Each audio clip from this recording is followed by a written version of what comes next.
So this is definitely leaking, but is it the head or is it something else?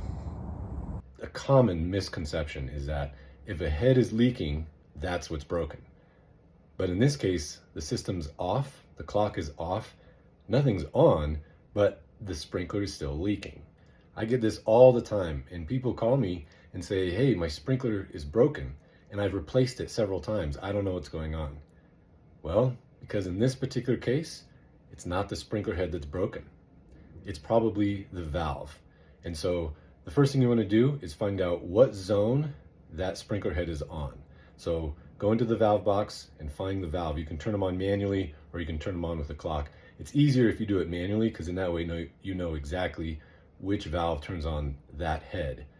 So checking out the valve box, we've got two valves.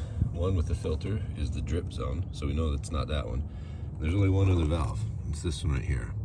So I'm going to turn this one on. And that's the one. So again, we turned on the valve. I saw which head it was. The head seemed to perform just fine. So what could it be? Also, this is something I don't see normally. Not the Capri Sun, but the little scorpion. I don't have scorpions where I live. I was actually visiting family. I was staying at their house and I noticed that they had a leaking sprinkler head and I could not leave it like that. I just had to fix it. I had to fix it. But anyway, back to the repair. So now I'm just gonna clean out a little bit around this and open this up. Before you open the valve, make sure you shut the water source off.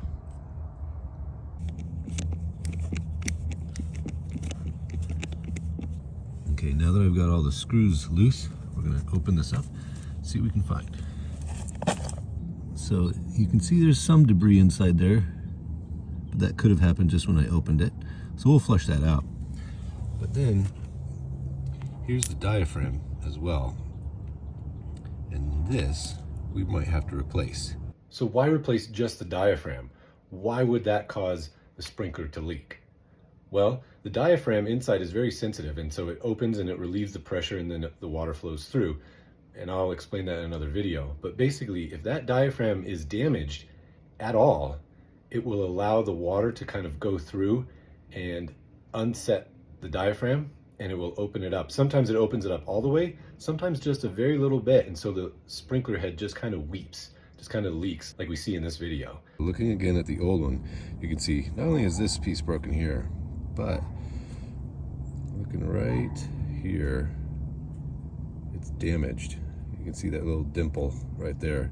That's preventing it from shutting off completely. So we'll have to run to the store and grab that diaphragm. So make sure that you're grabbing the right one. So when you're looking at the valve, identify what brand it is. This particular one is a Rainbird. And this is a very common valve. It's called the DV100.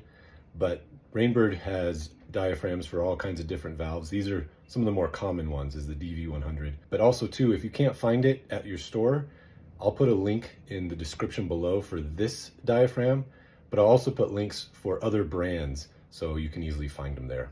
Save yourself some time. There we go. This is what we're looking for right here. Here we are. So before we put it back in, we want to make sure that we get this all cleaned out as best we can in here so that it has a good seal when you put the diaphragm back. Shiny brand new one here. So as we place it back in, we want to make sure that we line it up correctly. And with these Rainbird valves, you can see there's these two notches right here that help us line it up. Okay, so we've got the diaphragm back in there, and I just put the body back on, and we're tightening the screws down right now.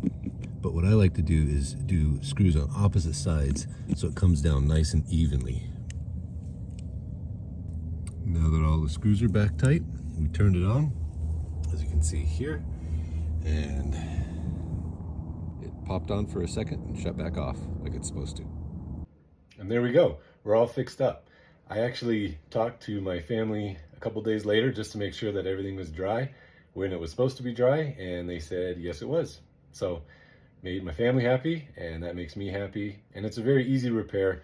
I hope you learned something from this and were able to fix your leaking sprinkler head by fixing the valve. I'll see you in the next video.